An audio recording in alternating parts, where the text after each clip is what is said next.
My name is Maria Isabel by Alma Florada. Page 1, Chapter 1. On the way to school, Maria Isabel looked at the cup of coffee with milk and the buttered toast in front of her, but she couldn't bring herself to eat. Her mother said, Maribel, cariño, hurry up. Her father added, You don't want to be late on your first day, do you? But instead of finishing her breakfast, Maria Isabel just kept staring at the butter as it slowly melted into the toast and at the cloud of steam that floated over her cup. You'll see, you'll like your new school, her mother said. But her mother's soft, reassuring voice didn't seem to convince Maria Isabel. Maria Isabel knew it wasn't going to be easy starting at a new school, especially when the school year had already begun. She was probably the only new student. She kept thinking what bad luck it was that they had to move 2 months after school had started. And she had had so many plans to spend her winter vacation playing with Clara and Virginia. You'll make new friends soon, said Maria Isabel's father, as if he could read her thoughts.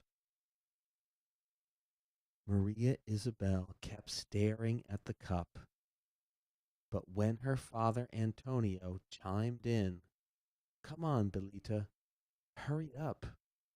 You're going to make me late. She gulped down her coffee, even though it burned her tongue. Maria Isabel shook her head, trying to shake the nervous thoughts from her head. She got up and grabbed her blue backpack. Maria Isabel had always wanted a backpack, and at the store last Saturday, this seemed to be just the right one. She had been so happy when her mother decided to buy it, even though it was more expensive than the red one. Later that day, when Maria Isabel was alone in the apartment, she had walked back and forth with the pack on her shoulders and had even climbed up onto the toilet seat to see how she looked in the bathroom mirror. But now it just seemed heavy, and Maria Isabel couldn't understand why she had liked it so much. Goodbye, Mommy, Maria Isabel said softly to her mother, who was already washing the glasses and cups from breakfast. See you later, my love. May God be with you, her mother answered back, giving Maria Isabel a kiss on the forehead. Then she dunked her hands back into the soapy water.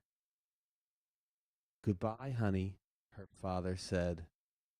Be good at school and listen to your teacher. You know that your teacher at school is like your mother here at home. Yes, Poppy. Goodbye, said Maria Isabel. And she got up on her tiptoes to hug her father. Then she took from the table the lunch bag her mother had prepared. Maria Isabel would have loved to stay in their warm kitchen with its smell of freshly brewed coffee.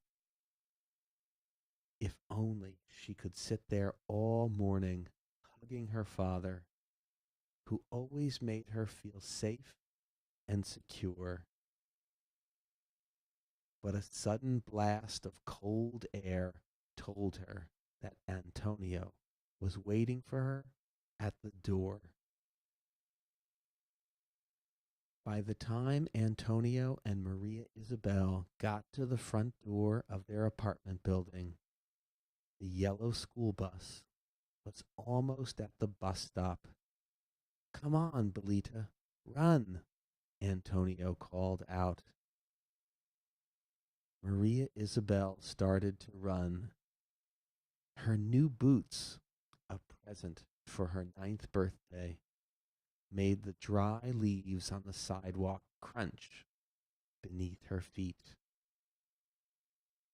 In her rush to keep up with her brother, Maria Isabel did not see a section of sidewalk that was jutting up because of a tree root. Before she knew what had happened, she had tripped and fallen. The first thing she heard was laughter. She didn't even realize that Antonio was talking to her. "Are you all right?" he asked as he helped Maria Isabel off the ground. Maria Isabel didn't answer him. She just bent down to pick up her smushed up lunch bag. Her knee hurt a lot, but Maria Isabel was determined to walk to the bus without stopping to look at it.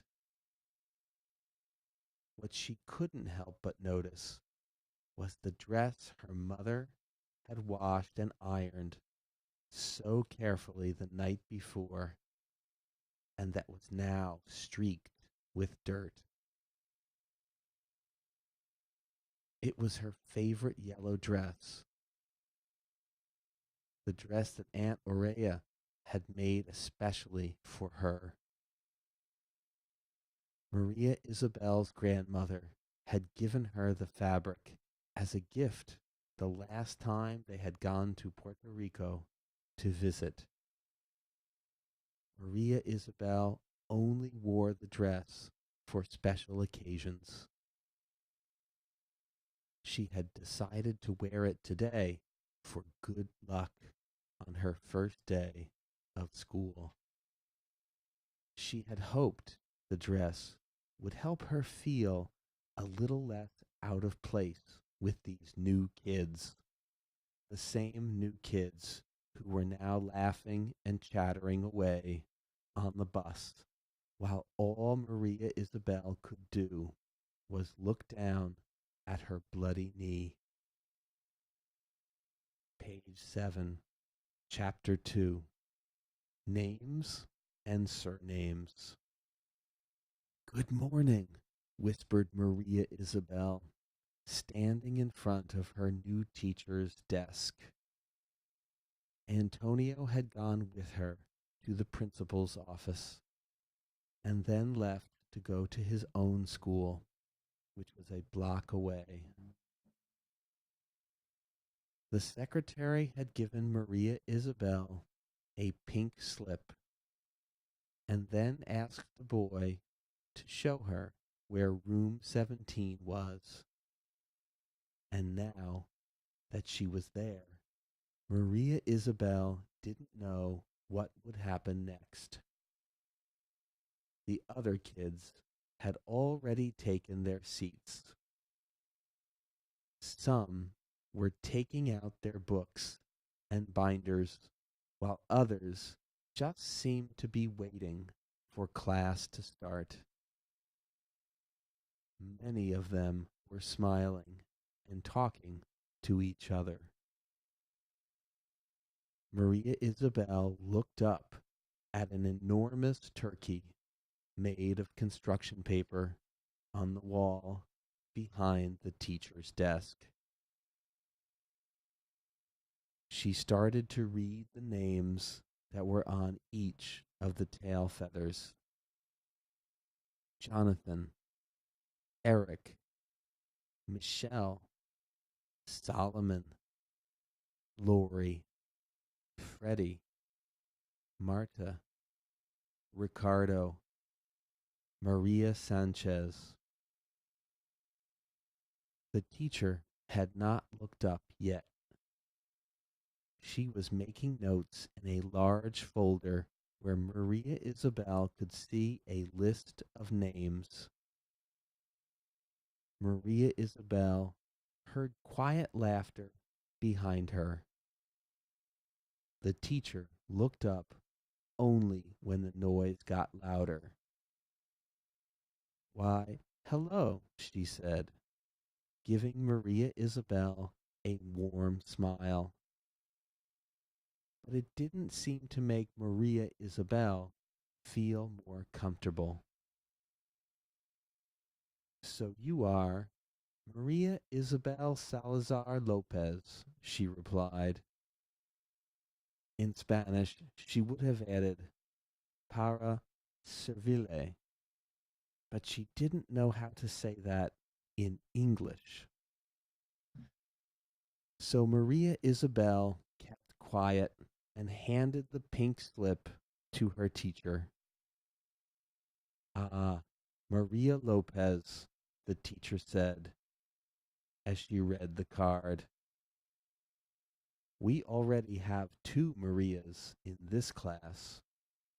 Why don't we call you Mary instead?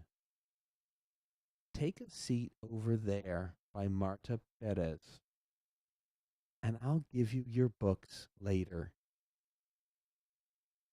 Maria Isabel quietly headed for her seat.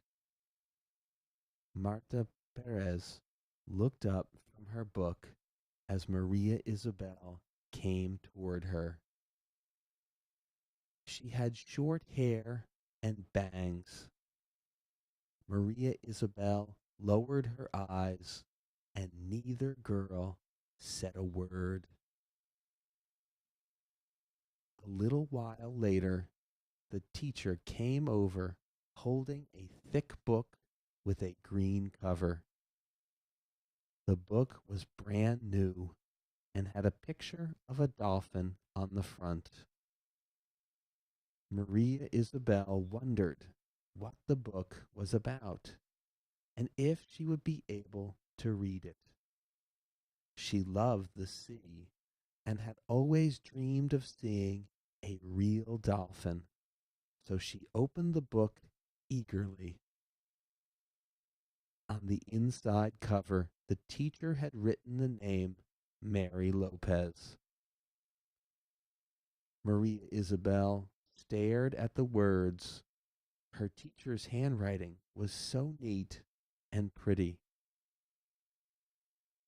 It seemed almost impossible to Maria Isabel that anyone could write so beautifully. As she looked at the strange name, Mary Lopez, Maria Isabel thought about her old school books. She had always enjoyed looking at the first page of a new book. Her mother's handwriting wasn't as pretty as her teacher's. But as they both sat at the kitchen table, her mother would write Maria Isabel's name in her new books, saying, Maria is for your grandmother Maria, who you never knew, but would have loved you so.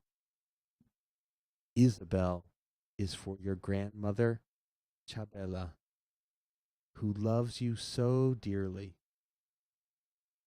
Salazar is for your father, and, of course, for your grandfather Antonio. Lopez is for me, and for your grandfather Manuel. You were very small when he died, but you would have loved him. Oh, the stories he would tell. Maria Isabel was proud of being named after her two grandmothers. Grandmother Maria was only a name to her, but she had often gazed at the picture that her father kept and cherished. Each time they moved, it was always the last thing to be packed, wrapped up so neatly so it wouldn't get damaged. Later, it would always be the first thing to be hung up on the wall of their new apartment. And she liked being named after her grandmother Chabela, her sweet, smiling grandmother who lived in Puerto Rico and always seemed to smell of chamomile, anisette, and cinnamon. Her sweets were so tasty that everyone would come by and try some. Grandmother Chabela kept the money she made selling her sweets in a tin cookie jar and would tell Maria Isabel, "This is so you can study someday, my child, and not spend your whole life in a kitchen." She was the same grandmother Chabela who had given her the fabric for the dress she was wearing, now streaked with blood and dirt. Mary, Mary Lopez, Mary Lopez, her teacher called out, her voice rising higher and higher. Maria Isabel's thoughts vanished like a puff of smoke. But it wasn't her teacher's shrill voice that shook her out of her daydreams, but the silence that had followed in its wake. "I'm talking to you, Mary." The teacher was now right by her desk, looking at Maria Isabel with a mix of surprise and impatience. Maria Isabel slumped down in her seat and looked at the dolphin that leaped across the cover of her book. She didn't know how to tell the teacher that she just didn't recognize herself in that strange new name. Page 13, Chapter 3, Recess. When the bell rang for recess, Maria Isabel waited for the rest of the kids to leave the class first. She wanted to see what they were going to do. Maria Isabel had started school in Puerto Rico. Then, when her family moved to the mainland, she had started going to another school. Her classes there had been in Spanish, and Maria Isabel had liked her teachers very much. Miss Herrera, who taught second grade, always praised her for her math, and she had started to teach Maria Isabel English. Maria Isabel especially liked Ms. Periade, her third grade teacher, who read wonderful stories and would teach the class outdoors on warm, sunny days. Maria Isabel missed her old friends.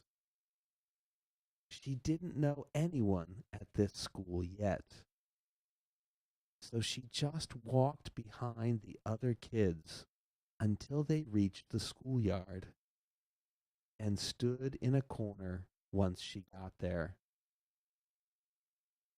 After a few minutes, Marta Perez came over and took her by the hand. "Come on, let's go jump rope," Marta said, tugging on Maria Isabel's arm. Maria Isabel hesitated, and Marta tugged again. "Come on," she urged. Maria Isabel followed Marta to the middle of the yard, where she held one end of the jump rope as a girl in plaid jumped up and down. The rhythm of the jump rope as it brushed the ground was soothing. It reminded Maria Isabel of her grandmother Chabella's rocking chair, the one her grandmother would rock her to sleep in, or of the ebb and flow of the waves in front of her grandfather Antonio's house. The waves would gently roll up the beach in the small bay and wash over the sand where the fishing nets were drying on top of the boats. Maria Isabel loved that beach. She loved to go out for a walk early in the morning, picking up treasures the sea had left behind the night before. Shells that looked like mother of pearl, bits of white coral, maybe even a sand dollar or two. And she liked to go swimming at midday, jumping in the waves and playing with the sea spray, feeling the coolness of the clear water beneath the hot sun. Go on, it's your turn, the girl in plaid shouted to Maria Isabel, bringing her back from her daydream. No, no, she answered in a low voice. Not now. Maria Isabel didn't want the other girls to think she didn't know how to jump rope. But her knee still hurt from her fall. The girl in plaid jumped into the middle again. Maria Isabel thought, it would be so great to get in the middle and let the rope go back and forth, over and under me. My feet wouldn't touch the rope even once. But she didn't think she would be able to jump well with her hurt knee, and soon the bell rang. Recess was over. Maria Isabel followed the two other girls. They hadn't spoken much, and she didn't know the name of the girl in plaid. But they had asked her to jump with them. Tomorrow, when her knee didn't hurt so much, she would show them how well she could jump. And as she limped slightly back to class, Maria Isabel thought this school wasn't going to be so bad after all. If only her teacher would not insist on calling her Mary. Chapter 4, page 18. Mary Lopez. The next day, Maria Isabel found out that the girl in the plaid dress was one of the Marias in the class, Maria Fernandez. The other Maria, Maria Sanchez, had very long braids and spent all her time at recess with her older sister. Maria Isabel, on the other hand, began spending recess with Maria Fernandez and Marta Perez. She even jumped rope when they asked her to, even though her knee still hurt a little. Over the next few days, she also got used to the rhythm of the school day. There was reading and math in the morning. Their teacher stressed doing well in math, and this was fine with Maria Isabel. She never had a problem working with numbers. But best of all, Marta Perez came up to her during lunch one day and said, "Come with me. I'll show you where the library is. They have tons of magazines." Can we go without the teacher? Asked Maria Isabel. Sure, we can go in whenever we want to at lunchtime, replied Marta, pointing at an open door down the hall. Great, said Maria Isabel. At my other school, we could only go to the library when the teacher took the class. The librarian was sitting at her desk behind some piles of books. She looked up as the girls came in and smiled warmly. Maria Isabel felt that her smile was an invitation to feel at home. Marta went straight to the magazines and grabbed a pile. She sat down on the rug, crossed her legs, and started to read a Batman comic. Maria Isabel wandered between the stacks of books. She had never been left alone with so many books before. She wasn't sure which one to pick. She looked at the titles carefully. Every now and then, she took a book off the shelf to look at the cover. She was holding a book in her hand when she realized the librarian was standing right next to her. Maria Isabel was surprised because she had not heard the librarian walk up to her. But she felt at ease looking into the woman's sparkling eyes.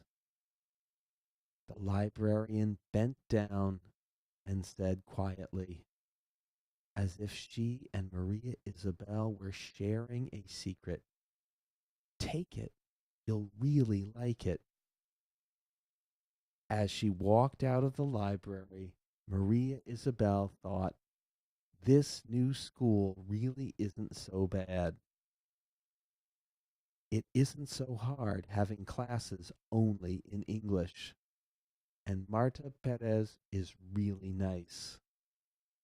It's too bad Virginia and Clara aren't here, though. But Maria Isabel's teacher lost her patience again that afternoon.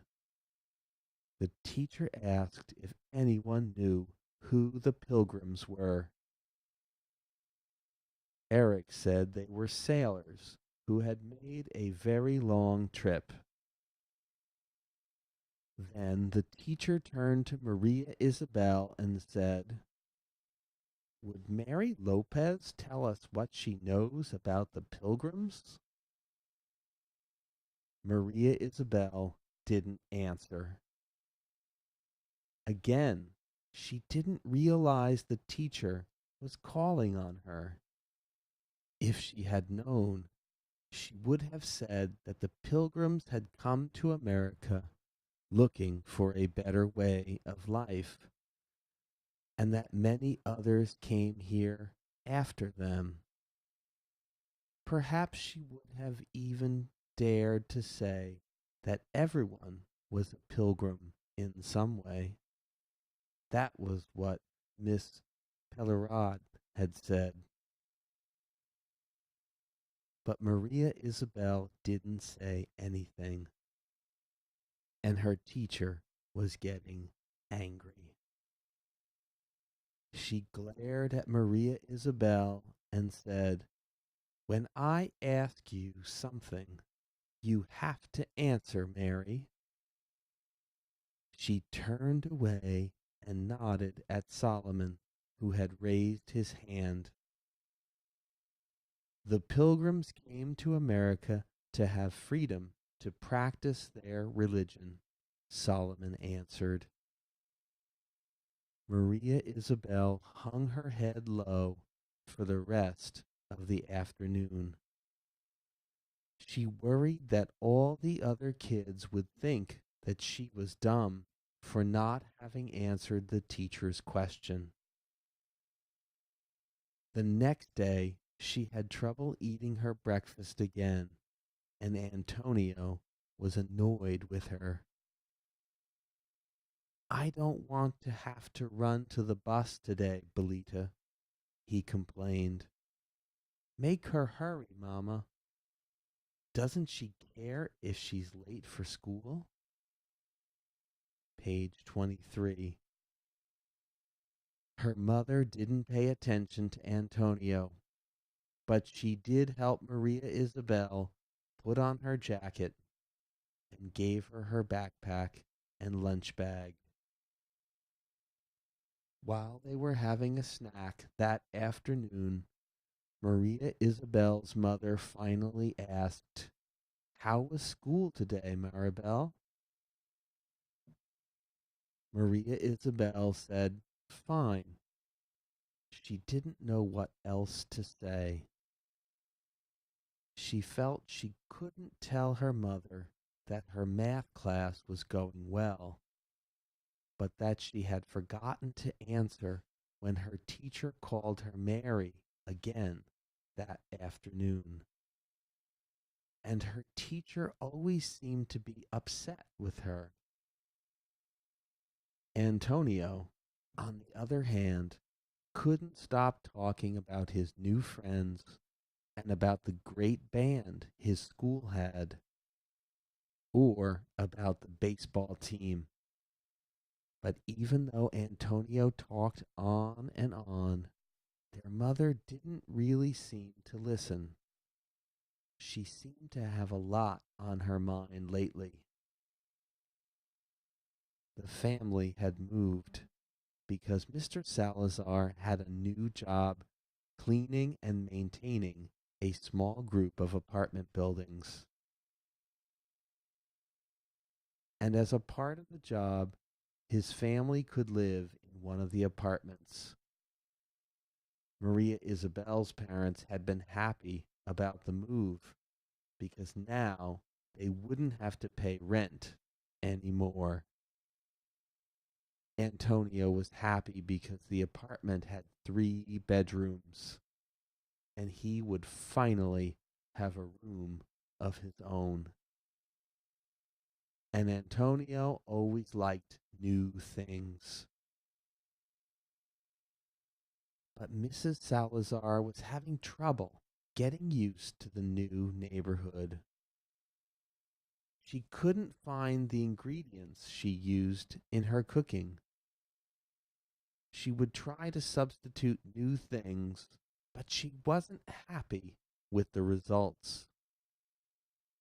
And even though they didn't have to pay rent for the apartment, Mr. Salazar's pay didn't seem to go far enough to make ends meet. At dinner that night, Mrs. Salazar announced, I'm going to look for a job tomorrow. I'll try to be home when you children get home from school. But here is a key to the door in case I'm not. Maria Isabel's mother handed her a key attached to a long pink ribbon. Come straight home from school and wait for me here. Don't leave the house and don't open the door to anyone. Maria Isabel felt a little strange the next day, walking around with the pink ribbon around her neck. In one way, it wasn't that unusual. She had always worn something around her neck.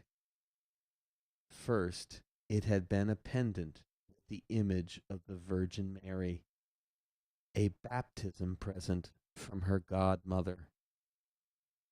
Then she had worn a cross that her godfather had given her when she was 7 years old. Maria Isabel was so used to wearing something around her neck that she usually forgot it was there. But the key? was different. At times, it made her feel important and grown up. Maria Isabel noticed that some of the other girls also wore keys, and she felt that they all had something in common.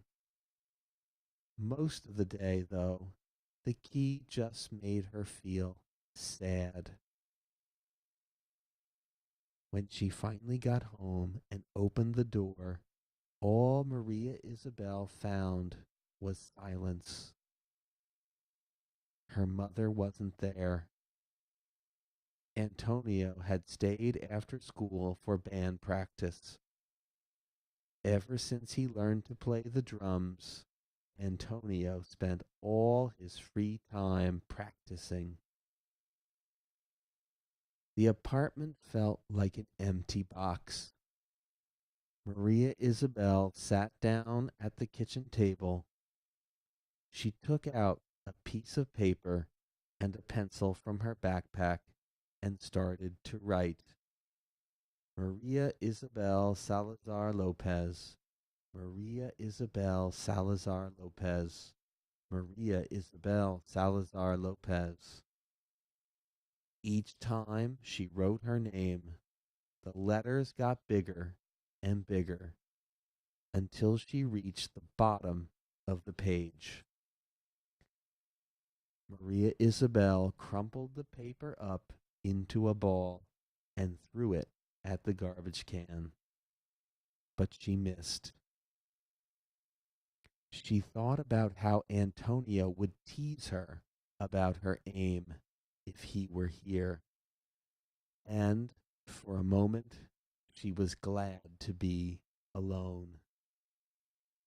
She got up and put the crumpled page in the trash. Then she went to see what there was to eat in the kitchen cabinet. Maria Isabel had set the table by the time her father got home from work. Dinner was almost ready. A large bowl of salad sat in the center of the table, while the rice and beans on the stovetop were ready to be served. The only thing left to do was to cook the meat. Mrs. Salazar was exhausted when she got home. She plopped down into a chair and took off her shoes. She smiled when she saw the food and the table. After they had all sat down to eat, Father said, "You've done a wonderful job of helping your mother, Maria Isabel." Her mother quickly added, "The rice is delicious. We did the right thing naming you Maria Isabel. You are as good a cook as your grandmother Chabela." Antonio didn't say anything, but he did help himself to more beans. Maria Isabel wanted to smile and be happy. She liked pleasing her parents, and she knew she had done a good job making dinner. But the same thought kept running through her head over and over again. How can I feel proud of being named Maria Isabel when I have to listen so carefully every time the teacher calls for Mary Lopez? Page 28, Chapter 5. The First Snowfall. The city was covered by a beautiful blanket of snow. Maria Isabel couldn't tear herself away from her bedroom window. The snow had covered up all the trash cans and had turned the alleyway her room faced into an enchanted tunnel. The city seemed to be wrapped in silence. Maria Isabel tried to step in Antonio's boot prints as they walked to the bus stop. She didn't want to do anything to disturb the wonderful, newly fallen snow. Once she was at school, she kept thinking about the snow all during math. Maria Isabel wondered if there was enough snow in the alleyway to make a snowman, and if she would be able to see it from her window. Suddenly, she remembered that she hadn't finished her multiplication exercises and hurried to complete her work. Maria Isabel was so busy trying to finish the page that she didn't hear the teacher call out in an irritated tone of voice, "Mary Lopez!" When at last she realized that the teacher was waiting for an answer from her, Maria Isabel had no idea what the question had been. "Well, it looks like Mary doesn't want to take part in our winter pageant," the teacher said. "That's all right. You can help Tony and Jonathan greet the parents at the door and show them where they can put the food and hang up their coats." The winter pageant. Maria Isabel couldn't think about anything else on the ride home from school. The teacher had told them they would be staging Amal and the Night Visitors. Maria Isabel remembered seeing the story on television once and liking it very much. "I know I wouldn't have gotten to play Mary," she thought, "because Anne would be so much better for that part, with her long hair and all. But I would have loved to be a shepherd. I could have used Mamma's straw basket, and it would have been so wonderful." Maria Isabel turned toward the window of the school bus so that no one would see her wiping a tear. When she looked out, she saw that the morning's bright, clean snow had been shoveled and trampled and was now covered with soot and grime. She wished she could be with her friend Clara. Clara would understand how Maria Isabel felt. Maria Isabel took out her library book and started to read. She didn't want to look at the dirty snow or think about the pageant any more. The book was titled Charlotte's Web. Fern's life on the farm seemed so simple and carefree to Maria Isabel. She would have liked to live that way, surrounded by farm animals. She would have plenty of time to sit in the barn and listen to them talk. Maria Isabel wondered, why can't real life be more like the books I read? Page 32, Chapter 6, Thanksgiving. On Thanksgiving Day, Mr. and Mrs. Salazar decided to visit their friends in the old neighborhood. It was a last-minute decision they made after dinner was over, when it felt to everyone that there was something missing. The Salazar family had known a lot of people in their old apartment building, and there was always someone to say hello or to invite in for some coffee and conversation. Antonio and Maria Isabel were delighted. On the long subway ride, Maria Isabel thought about all the things she'd tell Clara and Virginia about her new school. As soon as they got to the Hernandez apartment, Maria Isabel asked if she could go and visit her friends. She ran upstairs to the third floor to Virginia's apartment. Her next door neighbor said Virginia had gone to have Thanksgiving dinner at her grandparents'. So Maria Isabel went to see if Clara was home. When Clara opened the door, her face broke into a big smile. She hugged Maria Isabel. Maria Isabel thought Clara had changed a lot. Then she realized that her friend was wearing makeup. Clara wanted Maria Isabel to meet her cousin, who lived next door. She had just arrived from Puerto Rico. Her name is Carmen, and she's 13. I know you'll like her, Clara said as she rang the doorbell.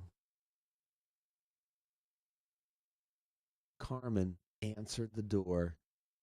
What a pretty friend you have, she exclaimed as she led the two girls into the apartment. She looked at Maria Isabel and added, Come with me.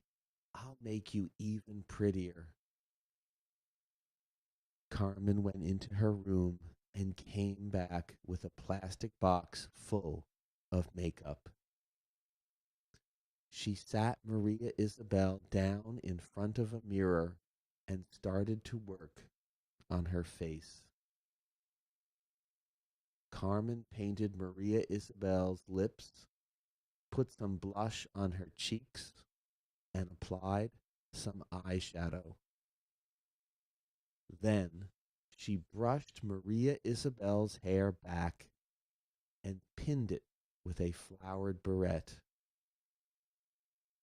Carmen is going to be a hairdresser, said Clara. Isn't she good? And a makeup artist, Carmen added. Someday I'm going to work in Hollywood and do the makeup for all the big stars. And you'll know them all, Clara said excitedly.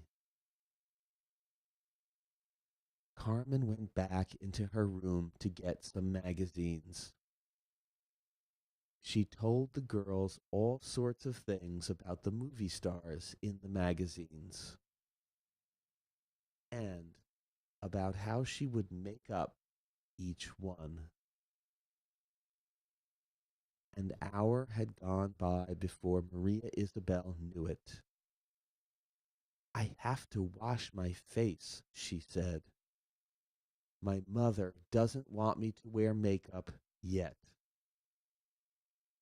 No, don't wash your face, said Carmen. I'll take most of it off with a tissue. Carmen wiped off the makeup, leaving only a trace behind.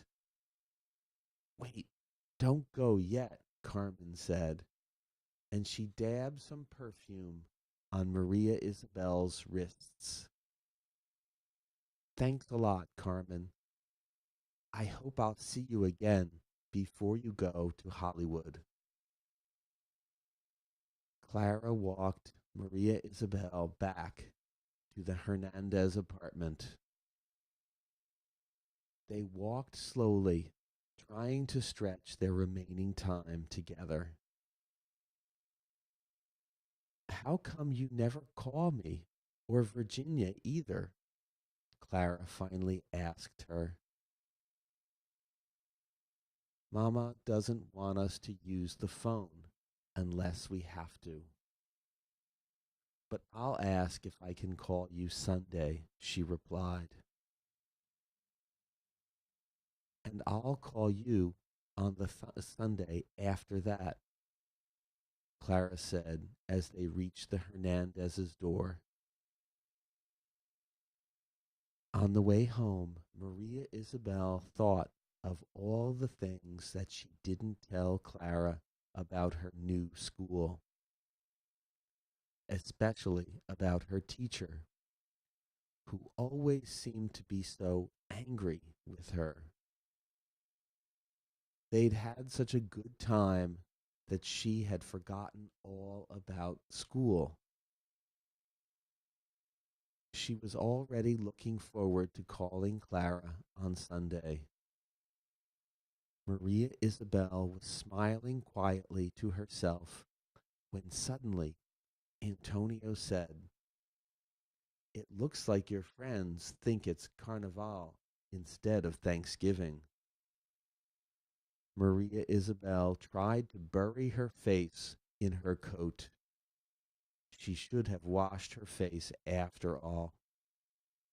But her father just laughed. "Leave your sister alone, Antonio. Chabelita is going to be a very pretty young woman someday." Mr. Salazar leaned over and hugged his daughter. "But that day hasn't come yet, right, Chabelita?" Maria Isabel saw that her mother was smiling too. Then she knew that there really were good reasons to be thankful on Thanksgiving. Page 38, Chapter 7, The Winter Pageant. Everything at school now revolved around plans for the winter pageant. The class was making wreaths and lanterns.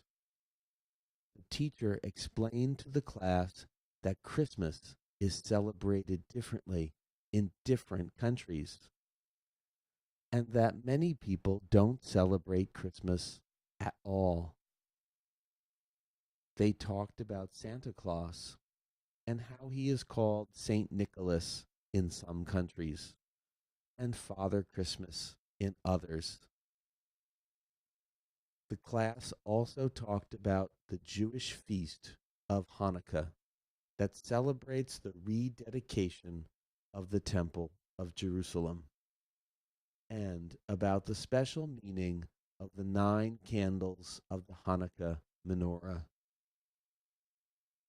The teacher had asked everyone to bring in pictures or other things having to do with the holidays. A lot of kids brought in photographs of their families by their Christmas trees.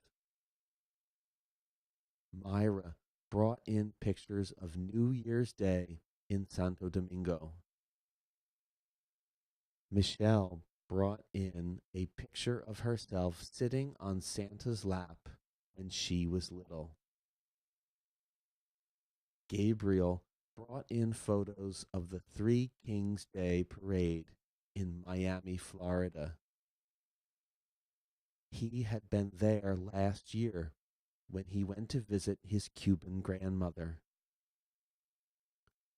Marcos brought in a piñata shaped like a green parrot that his uncle had brought back from Mexico. Emmanuel showed everyone a photo album of his family's trip to Israel, and Esther brought in cards her grandfather had sent her from Jerusalem. One day, Suni Paz came to the school. She sang Christmas songs from different countries and taught the class to sing a Hanukkah song, The Candles of Hanukkah. Maria Isabel went home humming softly, Hanukkah, Hanukkah, let us celebrate. The bus trip seemed a lot shorter as the song ran through her head. It almost felt as if she had traveled to all those different countries and had celebrated all those different holidays. Page 40. Maria Isabel was still singing while she made dinner and set the table. With our menorah, fine potato latkes, our clay trumpets, let us celebrate. Her voice filled the empty kitchen. Maria Isabel was so pleased, she promised herself that she'd make a snowman the next time it snowed. And she'd get it finished before the garbage men picked up the trash and dirtied up the snow. But after Suni Paz's visit to the school, the days seemed to drag by more and more slowly. Maria Isabel didn't have anything to do during rehearsals, since she didn't have a part in Amal. The teacher decided that after the play, the actors would sing some holiday songs, including Maria Isabel's favorite about the Hanukkah candles. Since she didn't have a part, Maria Isabel wouldn't be asked to sing either. It didn't seem to matter much to Tony and Jonathan, the other two kids who weren't in the play. They spent rehearsal time reading comics or whispering to each other. Neither boy spoke to Maria Isabel, and she was too shy to say anything to them. The only fun she had was reading her library book. Somehow her problems seemed so small compared to Wilbur the pig's. He was in danger of becoming the holiday dinner. Maria Isabel felt the only difference was that the characters in books always seemed to find answers to their problems, while she couldn't figure out what to do about her own. As she cut out bells and stars for decorations, Maria Isabel daydreamed about being a famous singer. Someday she would sing in front of a large audience, and her teacher would feel guilty that she had not let Maria Isabel sing in the winter pageant. But later, Maria Isabel thought, my teacher isn't so bad. It's all a big misunderstanding. If only there was some way I could let her know. Even if I'm not a great singer someday, it doesn't matter. All I really want is to be myself and not make the teacher angry all the time. I just want to be in the play and to be called Maria Isabel Salazar Lopez. Chapter 8. Trapped in a Spider's Web. I've asked my boss if I can leave work early the day of the school pageant, Maria Isabel's mother said one evening as she served the soup. Papa is also going to leave work early. That way, we'll be able to bring the rice and beans. And best of all, we can hear Maria Isabel sing, her father added. Maria Isabel looked down at her soup. She had not told her parents anything. She knew they were going to be very disappointed when they saw the other kids in her class taking part in the play. She could just hear her mother asking, "Why didn't you sing? Doesn't the teacher know what a lovely voice you have?" Maria Isabel ate her soup in silence. What could she say? "Don't you have anything to say, Chabalita?" asked her father. "Aren't you glad we're coming?" "Sure, Papa, sure I am," said Maria Isabel, and she got up to take her empty bowl to the sink. After helping her mother with the dishes, Maria Isabel went straight to her room. She put on her pajamas and got into bed, but she couldn't sleep, so she turned the light on and continued reading Charlotte's Web. Maria Isabel felt that she was caught in a sticky, troublesome spider's web of her own. And the more she tried to break loose, the more trapped she became. When the librarian had told her that she would like the book, Maria Isabel had felt that they were sharing a secret. Now, as she turned the pages, she thought that maybe the secret was that everyone has problems. She felt close to poor little Wilbur being fattened up for Christmas dinner without even knowing it. He was a little like her parents, who were so eager to go to the pageant, not knowing what was waiting for them. It just isn't fair that this can't be a happy time for all of us, Maria Isabel said out loud. She sighed. Then she turned off the light, snuggled under her blanket, and fell asleep trying to figure out a way to save Wilbur from becoming Christmas dinner. Page 47, Chapter 9.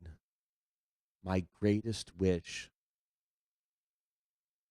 2 days were left until the pageant. The morning was cloudy and gray. On the way to school, Maria Isabel wondered if it was going to snow. Maybe she would be able to make that snowman. But shortly after she got to school, it started to drizzle. Since they couldn't go outside, the students spent their time rehearsing. No one made a mistake. Melchior didn't forget what he had to say to Amal's mother. Amal dropped his crutch only once. Best of all, though, the shepherds remembered when they were supposed to enter, without bumping into the three kings. Even Tony and Jonathan seemed interested in the play. They volunteered to help carry the manger and the shepherds' baskets on and off stage. Satisfied with the final rehearsal, the teacher decided there was time for one last class exercise before vacation. "It's been a couple of days since we've done some writing," she said when the students returned to class. "The new year is a time for wishes. Sometimes wishes come true. Sometimes they don't. But it's important to have wishes, and most of all, to know what you really want. I'd like you all to take out some paper and write an essay titled My Greatest Wish. Maria Isabel sighed and put away Charlotte's web. Charlotte had just died, and Maria Isabel wondered what was going to happen to the sack of eggs that Wilbur had saved, and when Charlotte's babies would be born. But Maria Isabel would have to wait to find out. She bit down on her pencil and wrote, My greatest wish. This shouldn't be so hard, Maria Isabel thought. If I finish writing early, I can probably finish my book. She started to write. The greatest wish is to make a snowman. Maria Isabel read over what she had just written and realized that it wasn't what she really wanted. She put the paper aside, took out a new sheet, and wrote down the title again. My greatest wish is to have a part in Amal. Maria Isabel stopped writing again. She thought, would Charlotte have said that her greatest wish was to save Wilbur? Or would she have wished for something impossible, like living until the next spring and getting to know her children? The teacher just said that wishes don't always come true. If I'm going to wish for something, it should be something really worth wishing for. Maria Isabel took out a third sheet of paper and wrote down the title again. This time, she didn't stop writing until she got to the bottom of the page. My greatest wish. When I started to write, I thought my greatest wish was to make a snowman. Then I thought my greatest wish was to have a part in the winter pageant. But I think my greatest wish is to be called Maria Isabel Salazar Lopez. When that was my name, I felt proud of being named Maria, like my papa's mother, and Isabel, like my grandmother Chabela. She is saving money so that I can study and not have to spend my whole life in a kitchen like her. I was Salazar, like my papa, and my grandpa Antonio, and Lopez, like my grandfather Manuel. I never knew him, but he could really tell stories. I know because my mother told me. If I was called Maria Isabel Salazar Lopez, I could listen better in class because it's easier to hear than Mary Lopez. Then I could have said that I wanted a part in the play. And when the rest of the kids sing, my mother and father wouldn't have to ask me why I didn't sing. Even though I like the song about the Hanukkah candles so much. The rest of the class had already handed in their essays and were cleaning out their desks to go home when Maria Isabel got up. She quietly went to the front of the room and put her essay on the teacher's desk. Maria Isabel didn't look up at the teacher, so she didn't see the woman smiling at her. She hurried back to her desk to get her things and leave. Page 53, Chapter 10. One little candle, two little candles. Holiday spirit was everywhere at the school the next day. The paper wreaths and lanterns the class had made were hung up all over the room. The teacher had put the greatest wish essays up on the bulletin board, next to the cutouts of Santa Claus, the Three Kings, and a menorah. All the students were restless. Marta Perez smiled when Maria Isabel sat down next to her. Look at the pretty Christmas card I got from my cousin in Santo Domingo, she said excitedly. Maria Isabel looked at the tropical Christmas scene, all trimmed in flowers.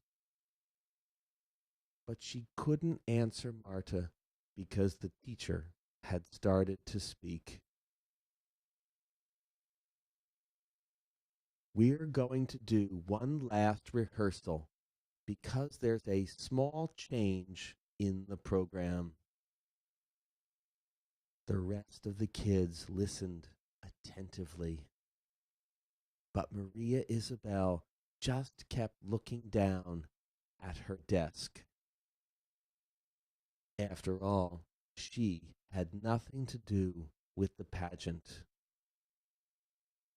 Then she heard the teacher say, Maria Isabel Salazar Lopez. Maria Isabel looked up in amazement. Wouldn't you like to lead the song about the Hanukkah candles? The teacher said with a wide grin. Why don't you start by yourself and then everyone else can join in? Go ahead and start when you're ready. Maria Isabel walked nervously up to the front of the room and stood next to the teacher who was strumming her guitar. She took a deep breath and began to sing her favorite holiday song. While her mother was getting the rice and beans ready that night, Mr. Salazar called Maria Isabel over to him. Since you can't wear makeup yet, Chabalita, I've brought you something else that I think you'll like. In the palm of his hand were two barrettes for her hair. They were shaped like butterflies and gleamed with tiny stones. Oh, Poppy, they're so pretty. Thank you, Maria Isabel exclaimed. She hugged her father and ran to her room to put them on. At school the next day, Maria Isabel stood in the center of the stage. She was wearing her special yellow dress, a pair of new shoes, and the shining butterflies. She spoke clearly to the audience. My name is Maria Isabel Salazar Lopez. I'm going to sing a song about the Jewish feast of Hanukkah that celebrates the rededication of the temple in Jerusalem. The music started, and Maria Isabel began to sing. The candles of the Hanukkah, one little candle, two little candles, three little candles, let us celebrate. 4 little candles, 5 little candles, 6 little candles, let us celebrate. Hanukkah, Hanukkah, let us celebrate. 7 little candles, 8 little candles, 9 little candles, let us celebrate. Hanukkah, Hanukkah, let us celebrate. With our menorah, fine potato latkes, our clay trumpets, let us celebrate. With our family, with our friends, with our presents, let us celebrate. And the butterflies in Maria Isabel's hair sparkled under the stage lights so much that it seemed that they might just take off and fly. The end.